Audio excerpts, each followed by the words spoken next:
Hello students, आज हम पढ़ेंगे क्लास 9th का पार्ट नंबर 5 का टॉपिक केंद्रक तथा गुणसूत्र। हमारा पार्ट नंबर 5 है जीवन की मौलिक इकाई, जिसके अंदर हम पढ़ेंगे आज केंद्रक तथा गुणसूत्र। इसमें हम देखेंगे केंद्रक की संरचना तथा उसके कार्य के बारे में।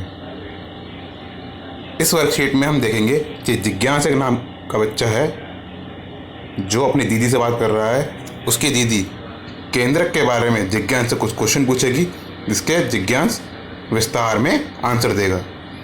जिज्ञास ने प्याज की झिल्ली और कपोल की अस्थायी स्लाइड बनाई और उसे सूक्ष्मदर्शी के अंदर ध्यान से देखा तो उसे कुछ इस तरह की संरचना दिखाई दी।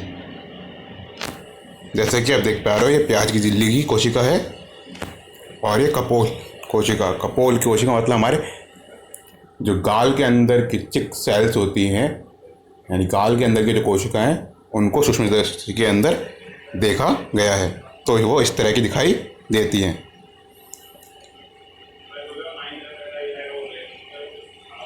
अब उसकी दीदी ने पूछा, ज्ञान, इन चित्रों में ये गहरे बिंदु क्या हैं और इनका क्या कार्य है? तो ज्ञान ने बताया कि दीदी, जैसे कि चित्र में देख पा रहे हो, चित्र के अंदर क्या देख पा रहे हो आप? सबसे ऊपर क्या है? केंद्रक झिल्ली, उसके ऊपर छोटे छोटे छिद्र हैं। अंदर क्या है? गुणसूत्र। ये हमारे गुणसूत्र हैं, ये छोटे छोटे छिद्र दिखाई दे रहे हैं और ये पूरी क्या ऊपर हमारी केंद्रक झिल्ली। तो ज्ञान ने उत्तर दिया, दीदी, इन्हें केंद्रक कहते हैं। इनके ऊपर केंद्र झिल्ली की परत होती है जिनमें छोटे छोटे छिद्र होते हैं। इन छिद्रों की सहायता से कोशिका द्रव अंदर या बाहर जाता है। कोशिका के अंदर क्या भरा होता है? कोशिका द्रव। वह इन छिद्रों के द्वारा ही केंद्र के अंदर और बाहर जा सकता है। हमारे कोशिका के जो केंद्रक है उसे ही कोशिका का ब्रेन भी कहते हैं या कोशिका का केंद्र भी कहते हैं। हमारे केंद्र की खोज किसने करी थी? रॉबर्ट ब्राउन ने। यह कोशिकाओं के कार्य को नियंत्रित करता है, निर्देशित करता है। यह कोशिकाओं में अनेक कार्य करता है। कौन कौन से कार्य? आनुवंशिक संरचना, कोशिका विभाजन, डीएनए जिसकी फुल फॉर्म होती है डीऑक्सी न्यूक्लिक अम्ल या आरएनए, राइबोन्यूक्लिक अम्ल, वह राइबोसोम का उत्पादन, कोशिका वृद्धि, प्रोटीन एवं एंजाइम संश्लेषण आदि कार्य करता है। तो ये सभी कार्य हमारे कोशिका के अंदर केंद्रक द्वारा किए जाते हैं। अब उसके बाद ज्ञान की दीदी पूछती हैं कि गुणसूत्र या क्रोमोसोम क्या होते हैं। जैसे आपने चित्र में देखा कि गुणसूत्र दिखाई दे रहे हैं, आपको गुणसूत्र दिखाई दे रहे थे, जैसे कि आप देख पा रहे हैं यहाँ गुणसूत्र दिखाई दे रहे हैं ये। तो उसकी दीदी ने पूछा, गुणसूत्र होते क्या हैं और उनका क्या कार्य होता है? तो ज्ञान ने बताया कि केंद्रक में उलझे धागे जैसी संरचना, जैसे आप देख पा रहे हो, ये उलझे धागे जैसी संरचना होती है जिसे हम क्रोमेटिन पदार्थ कहते हैं।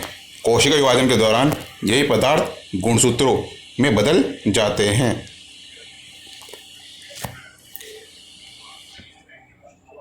कोशिका विभाजन की शुरुआत में यह क्रोमेटिन पदार्थ कई लंबे जोड़े में बदल जाते हैं जिन्हें गुणसूत्र कहते हैं।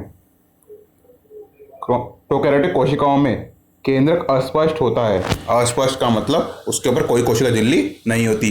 तो जो हमारे क्रोमेटिन पदार्थ है यह बिना कोशिका झिल्ली के ही रहता है। किसी जीव में कोशिका केंद्रक में गुणसूत्रों की संख्या निश्चित होती है। जैसे मानव के अंदर गुणसूत्रों की संख्या कितनी होती है? हमारी 40, और हम जोड़े में कहें तो 23 जोड़े। क्रोमेटिन पदार्थ में डीएनए के क्रियात्मक खंड को जीन कहते हैं।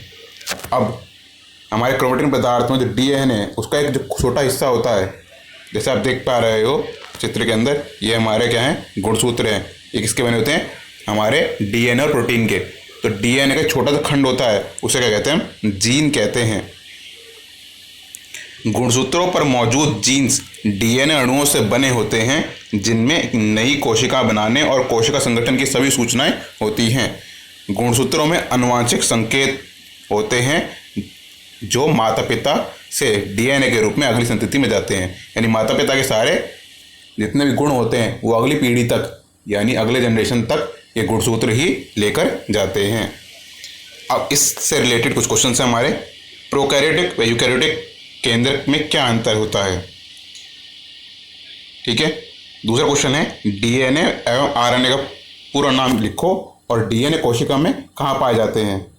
अगला क्वेश्चन है मानवों में गुणसूत्रों की संख्या कितनी होती है और जीन क्या है और कहाँ स्थित होते हैं। अगला क्वेश्चन है केंद्रक के कोई दो कार्य लिखो। तो हम एक एक करके सारे क्वेश्चन के आंसर डिस्कस करेंगे। प्रोकैरियोटिक और यूकैरियोटिक में अंतर को मैं आपको एक अलग स्लाइड में दिखाऊंगा कि पूरा एक डिटेल आंसर। डीएनए की फुल फॉर्म आप देख सकते हैं। डीएनए की फुल फॉर्म होती है डीऑक्सी न्यूक्लिक अम्ल। वहीं आरएनए की फुल फॉर्म होती है राइबो न्यूक्लिक अम्ल। वहीं मानव के अंदर गुणसूत्रों की संख्या कितनी होती है? हमारी मानव की गुणसूत्रों की संख्या होती है 46 या फिर 23 जोड़े। चलिए आपको मैं डिटेल बताता हूं कि आंसर क्या है बाकी क्वेश्चंस के। जैसे कि हमारा क्वेश्चन था प्रोकैरियोटिक और यूकैरियोटिक में अंतर, तो ये बिल्कुल स्पष्ट अंतर दिखाई दे रहा है प्रोकैरियोटिक और यूकैरियोटिक कोशिकाओं में।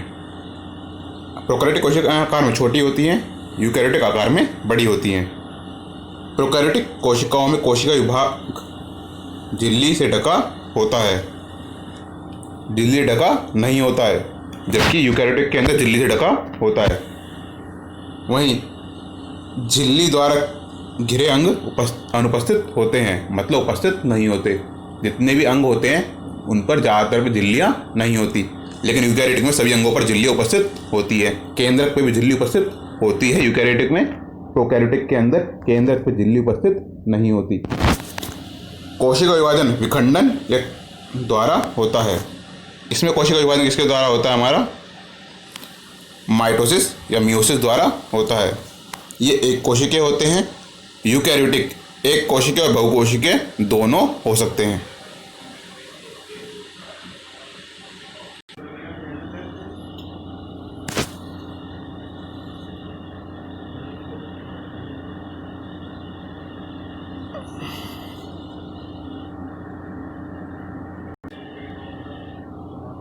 इसके बाद आप देख पा रहे हो कि केंद्र का पूरी संरचना दे रखी है। इसे मैंने और डिटेल इन्फॉर्मेशन दी है कि कोशिका का कार्य क्या है, किसने खोज करी थी। रॉबर्ट ब्राउन ने खोज करी 1831 के अंदर।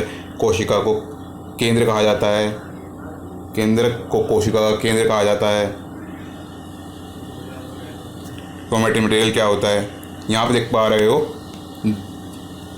डीएनए और आरएनए की फुल फॉर्म लिखी मैंने स्पष्ट। केंद्र का कार्य लिखा है कि केंद्र का क्या कार्य होता है। इससे ऊपर वाला पॉइंट ही आप देख पा रहे हो, डीएनए के बुनियादी कार्यात्मक घटक को जीन कहते हैं। ये जीन की परिभाषा हो गई। तो आई होप आपको सभी क्वेश्चंस के आंसर मिले होंगे। तो आपको वीडियो पसंद आई हो तो वीडियो को लाइक कीजिए, शेयर कीजिए और चैनल को सब्सक्राइब कर दीजिए। और इस तरह की और वर्कशीट्स और देखने के लिए चैनल को विजिट कीजिए। Thank you.